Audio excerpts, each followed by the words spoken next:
Hello, you. It's me. And I just wanted to throw out a little comment for Amber Lynn Reed. I used to talk about her a lot. I don't do it so much anymore. But there's something about the live where she was getting hysterical and talking about Emily slash Tommy. We'll just call her Emily because that's her name. Um, there's some now. I've seen Amber fake things before, and I've seen her get all hysterical, like with Rarity. Oh my god, my cat. There's something that hit differently, and maybe it's just because of my experience, but the mind fuck that she was describing Emily doing to her, that sounded real. Now, I am not saying that Amber is perfect by any stretch. And I think what really happened is she got what she usually gives. And it freaked her out. And I don't blame her. But when she says things like Emily would be really nasty and vicious and turn things around, and then be really nice to her, kind to her, use tears because she's so happy to have her there, I think that Emily probably did that. And the reason is when she was telling her story, she mentioned that she had fallen over, pushed Emily, and she tried to grab her, but Emily fell down. And then all of a sudden, Emily started shaking and saying, "Oh my God, you pushed me, you pushed me," when that's not what happened. She had just tripped and fallen over. And that reminded me, it sparked a memory, and reminded me of what made my dad so horrible. When I remember a specific time, I was in my room and I was arguing with my dad, and he was threatening to hit me. And I said, "You hit me and I will call the police." And he said, "I might do it just to see if you do." And that freaked me out. And I started crying very heavily, like hysterically. And then my dad went upstairs. My bedroom was on the first floor, and there was a second floor. He went upstairs. Upstairs, it's a weirdly built house where the dining area, kitchen area, living room, and family room were all upstairs. And there was 2 bedrooms downstairs and 2 bedrooms upstairs. So it was a pretty big house.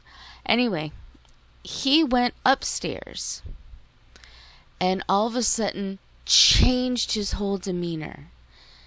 And I was following him up. So I heard this. He goes to his wife. "Oh my goodness, I don't know what's wrong with her. She's acting really hysterical. Do you think we should call somebody? Do you think that we should get some help for her?"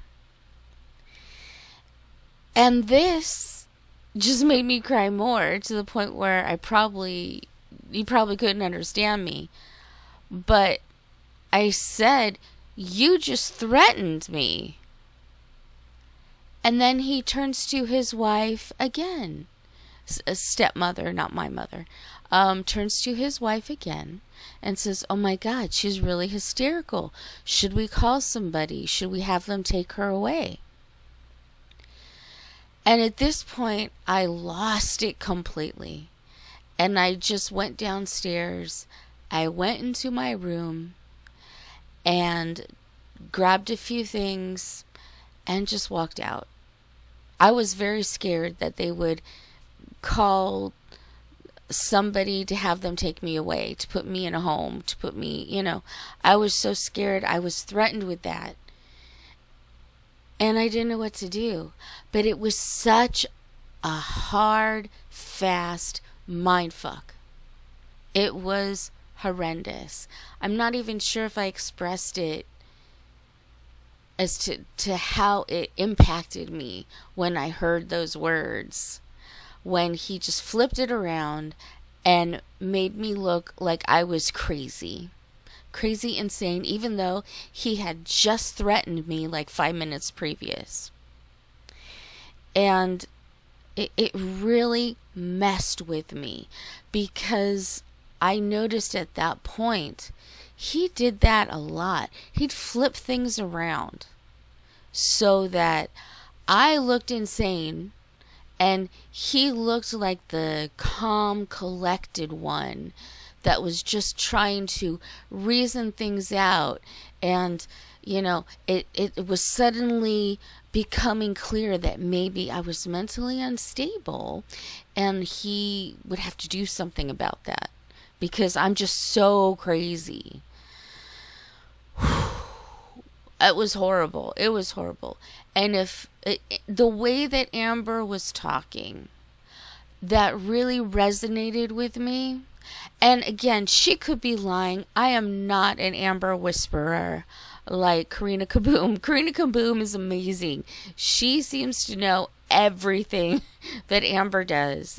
She's really good at it. She could read Amber like a book. I can't always. But in this case, I guess I feel like I should... I can't believe I'm going to say this, but I feel like I need to defend Amber in this moment, because I know how it feels for someone to flip the script and suddenly make you feel like you're going crazy and treat you like you're crazy and treat you like you need help because they're the calm, cool, collected one. It's horrible. My dad did that more than once, but that one time I remember the most because it really fucked with my mind.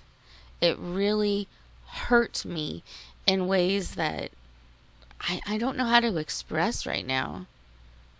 But yeah, I believe Amber. I'm not saying Amber's not horrible. Amber's horrible.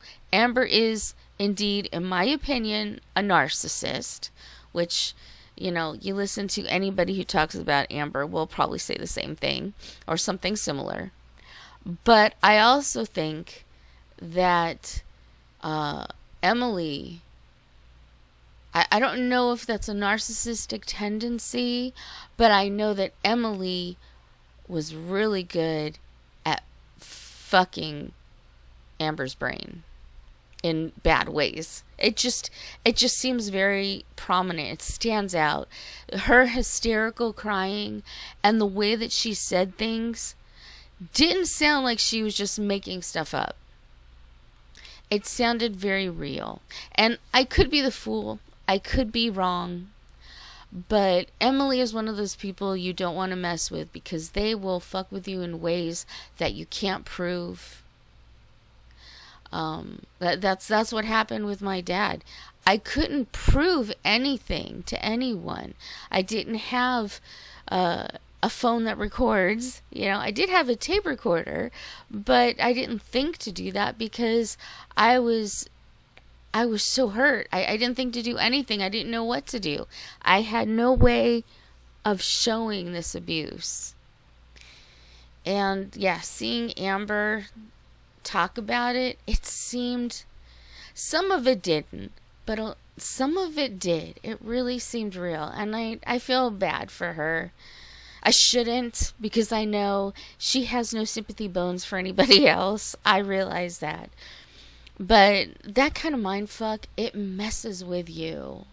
And it stays with you for a long time. I don't think it would stay with Amber for very long because I do believe, in my opinion, she is a narcissist. So she'll be able to kind of wipe that clean. But it's still bad. I still feel bad that she had to go through that. She'll get over it. She'll recover. She'll be fine. But I do, in this case, I feel like Amber was talking truth there for a minute.